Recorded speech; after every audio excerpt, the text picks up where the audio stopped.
Góðan daginn, ég heiti Óskar Helgi Ingvarsson. Jökull Orri Helgason heiti ég.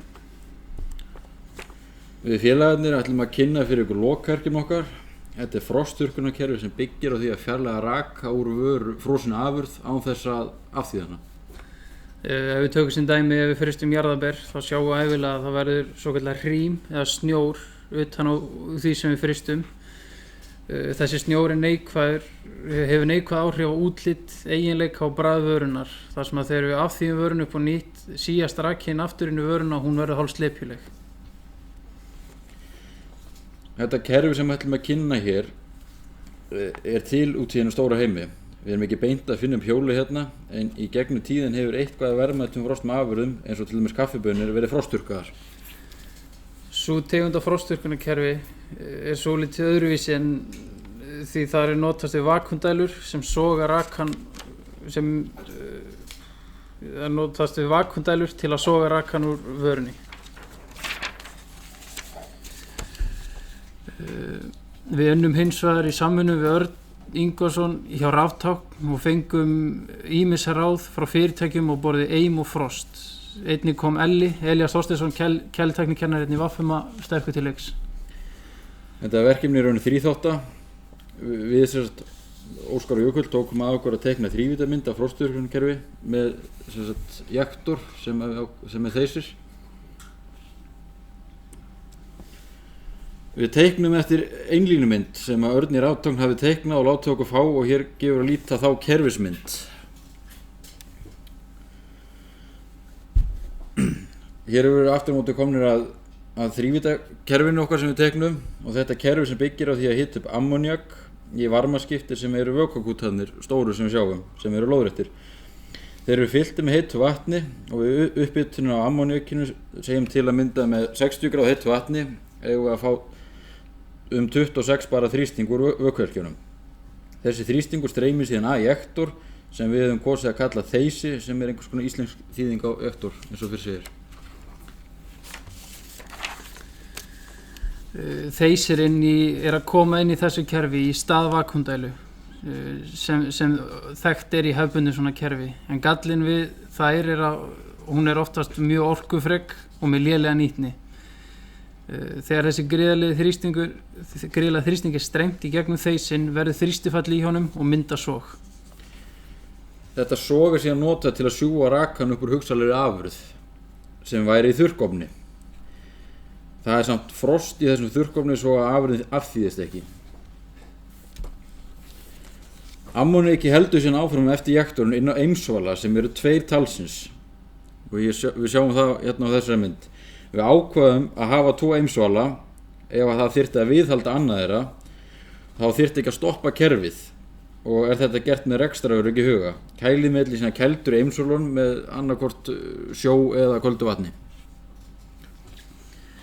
Eftir kælingu í eimsvölum er kælimiðlunum dælt í vökvakúta með dælu sem er 1,1 kW stærð og þar hefst ferlið upp á nýtt. Dælan sem við sjáum á myndinni er mjög lítil og er framhjá hlaupslögn framhjá dælunni sjálfri. Ástæðan fyrir því er sú að við vitum ekki almennilega hvort þörf sé á þessari dælu. Ef ekki, þá er stór sigur unnin því þá er kerfið nánast orkufrítt fyrir utan lágspennurafmagn sem er til dæmis nemar og stýringar og þess háttar.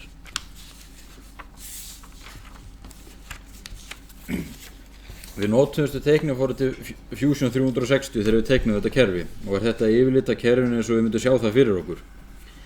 Það vantar inn á þessa teikninga einhvers konar þurrkofn en ástæðan fyrir því er sú að ekki hefur náðst niðurstaða hvernig útfærslu menn vilja sjá.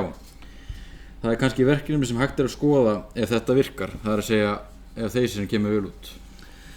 Og ef svo verður að þeysirinn komi vel út þá er mikill ávinningur fólginn í svona kerfi hér á landi og þá til dæmis í grænmetisframleiðslu.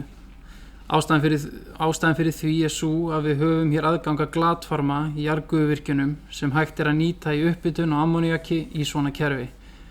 Og svo einnig höfum við gífurlegt magn og gott aðgengi að heitu vatni. Hér ætlum við að fara yfir nokkrar mismunandi útfærslur af þurrkofnum sem voru á borðinu í byrjun og gætu virkað. Þetta er dæmi þurrkofnum sem er með lokuðu glýkolkerfi.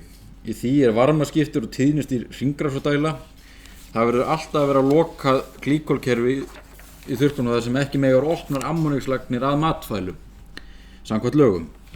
Glýkol er pækil sem er vatn og frostlög og samblandað. Við teljum í fljótu bragði að þessi útfærsla myndi ekki virka. Hér er síðan önnur útfærsla sem gæti verið sniður, en þetta er eglaða kútur sem er með membru. Þegar þeir mynda sog, þá sogast membran upp og sogar rakan úr þurrkofninum. Það þyrfti sennilega að vera 2 sett af þessum kútum til að geta skipt yfir þegar annar fyllist af gasi og raka. Þetta er raun eina útfærslan sem við sjáum fyrir okkur að gæti mögulega virka. Þetta eru lokarnir, við sjáum lokana í kerfinu hérna á myndinni. Þeir eru allir eins og hafa þeir þann möguleika að geta verið knúnir af mótor. Það eina sem þarf að gera er að skrúa hattin að þeim og losa boltana sem við sjáum á myndinni og lyfta efri plötunni af, þá er hægt að tengja við þá mótor. Þetta gerðum við því á sömu stöðum gæti komið sér vel að hafa mótorloka. Til að mynda þar sem það þarf að loka hratt fyrir lagnir ef eitthvað kemur upp á. Sumar af þessum lokum þarf sjaldan að opna og mega þeir því vera handvirkir. Ef það ætti að hafa þetta kerfi eins flott og kostur er á og kostnaðarviðmið er ekki of lágt, myndum að vilja hafa flesta loka mótorstýrða og geta stjórnað þeim úr tölvuskjá og vera með alveg sér kerfi fyrir það. Einnig þyrftu sömu lokarnir að vera tengdir inn á forritaða tölvu sem lokar fyrir þá ef þrýstingur fellur mikið. Það geti gefið það í ljós að lögn hafi farið í sundur eða sprunga hafi myndast eða eitthvað álíka. Það væri kostur að hafa einhvers konar hitastýring á blöndunarvatninu inn á kúta til upphitunar ammóníakinu. Það gefur kerfinu þann eiginleika að geta reglað sér sjálft að einhverju leyti. Þá heldur stýrikið til dæmis alltaf 60 gráðu heitu vatni inn á kútana og eykur við eða minnkar eftir því hvert hitastig í kútnum er. Hér sjáum við á myndinni glerstafina þarna, þetta eru hæðastafir á vökvakútum og eru þeir til þess ætlaðir að sjá vatnshæðina í kútunum. Svo er neðsta lögnin á myndinni sem við sjáum, það er lögn sem ætluð er til að hleypa undan kútum, sem heitu vatni til að tæma þá. Já,